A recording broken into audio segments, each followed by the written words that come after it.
Hi, I'm Craig Phillips. Welcome to Wagner's top tips and troubleshooting video. We're going to be taking you through some common issues that you may have experienced with your sprayer and how you can quickly resolve them.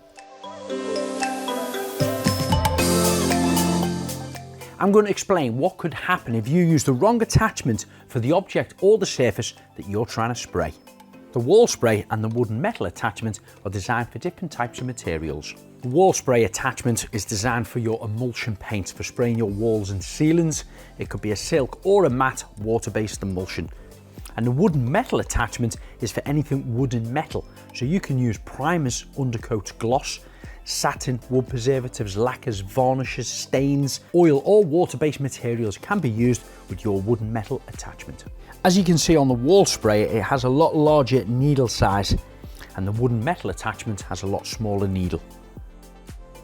Now, using the wall spray attachment for wooden metal paint would let out too much paint and could certainly spoil your finish. Using the wooden metal attachment to spray emulsion won't allow enough paint to come out. You're going to get poor coverage, it's going to slow you down, and the emulsion paint might be that thick it could continuously block and clog your attachment. If you're unsure, just refer to the manual.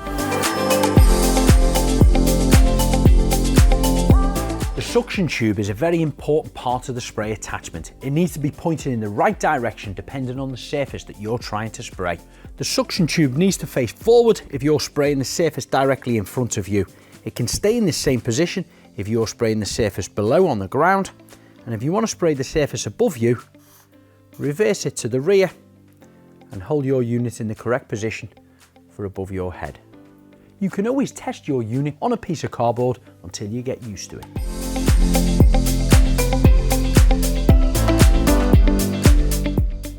Check your paint dilution. It should be the consistency of a single cream that flows freely off a stirring stick and leaves no trail on the surface. If this is not the case, dilute your paint by 5 to 10%. Check the data sheet of the paint materials to see what you should dilute it with. If it's a water-based paint, with water. If it's an oil or solvent-based, with white spirits or turpentine. The Wagner stirring stick has notches which each represent 10% dilution.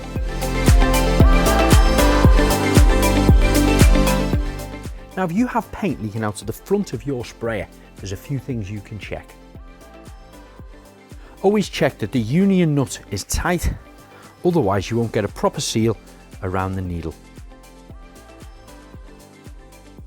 Now, before investigating any further, depressurize your system, remove your turbine and slowly unscrew your paint container, and you'll hear the air release from here. There are 3 components to your nozzle. So putting your nozzle together correctly, firstly check that the red washer is in position. And if you look very closely, you'll see a little groove on there. Now that needs to be facing forward once it's fitted into position.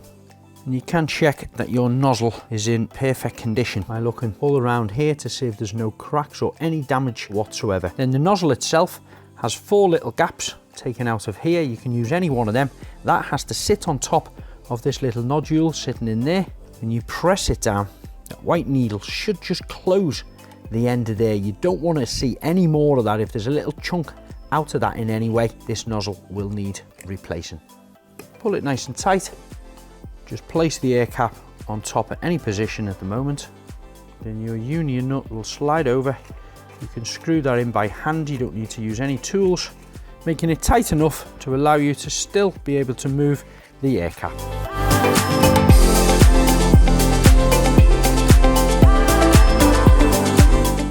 If your sprayer is spitting paint or it's not spraying at all, then keep watching this video to find out how we can resolve it.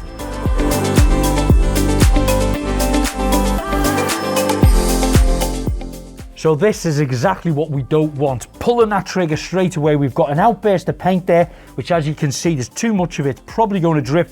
And then it's a little bit thinner here, and then the turbine eventually builds up its pressure, and then it goes perfect from there, and it would do continuing on.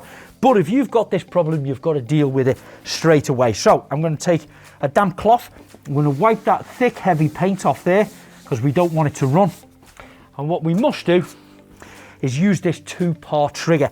Slightly pulling the trigger starts the turbine and only air flows out of the nozzle. To then start the paint flow, gently pull the trigger all the way back. When it comes to spraying, you should see a nice fine spray pattern like this.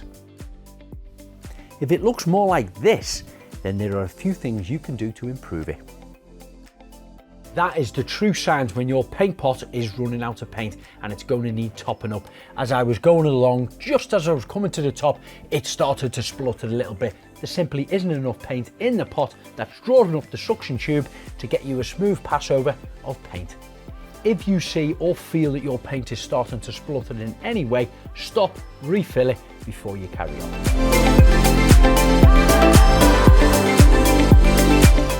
If your paint sprayer appears to be set up properly, but there's still no paint coming out, there could be a number of reasons for this. There are two important parts that allows the air to reach the paint and force it out the nozzle: the suction tube and the air tube. The air tube is on the side of the sprayer's front end. Air travels through this tube and into the material container. This tube can be unscrewed to clean it. Note that when removing it, at the base of the tube there's a small blue seal inside. Be careful not to lose it. The spray will not operate correctly if the blue seal is missing, is in the wrong way, or the rest of the air tube is clogged. Place it back inside the valve cover before screwing it back on, with the pointed end facing upwards. When cleaning your sprayer, it's important to make sure your air tube is clean and free from paint. I've done a separate video on cleaning. Please take a look at this on Wagner's DIY YouTube channel. A second and very important part of the Flexio sprayer that allows air into the paint container is a small air passage through the suction tube. Dry paint can clog the pinhole, preventing the paint container from becoming pressurized. Using an unfolded paper clip, push the dry paint out of the hole. Check the hole is clear every time you clean the paint sprayer. We're going to be going through some of the main things that you need to consider and what to check to make sure that your Wagner paint sprayer is working perfectly, helping you achieve a professional finish in a fraction of the time. Make sure the surface is clean, dry and dust free. Ensure that you're the right distance from the surface, either 5 to 15 centimeters or 20 to 30 centimeters, depending on what attachment you're using. When you go from top to bottom, try to avoid pulling the unit away at the top or the bottom, as this can create overspray.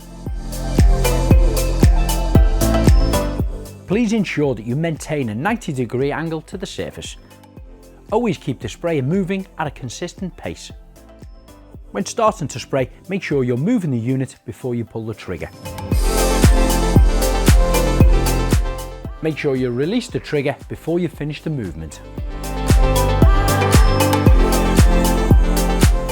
We always recommend that you have a wet rag to wipe the nozzle in between applications. By spraying too close to the surface or having your paint turned up too high will potentially build up the paint and create runs. An important thing is to make sure that the sprayer is kept upright, that it's not tipped back too far or turned upside down.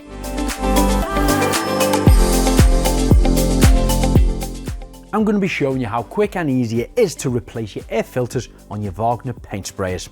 Most units will have this grid along here, which you can simply click out and then remove the filter like this.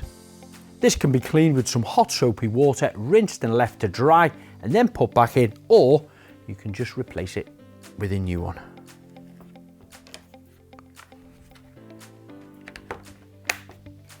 And then it's ready to reuse. Once you've checked all these carefully, if you're still having any issues, you may need to contact Wagner. You can get product support on our social media platforms as well as through the website.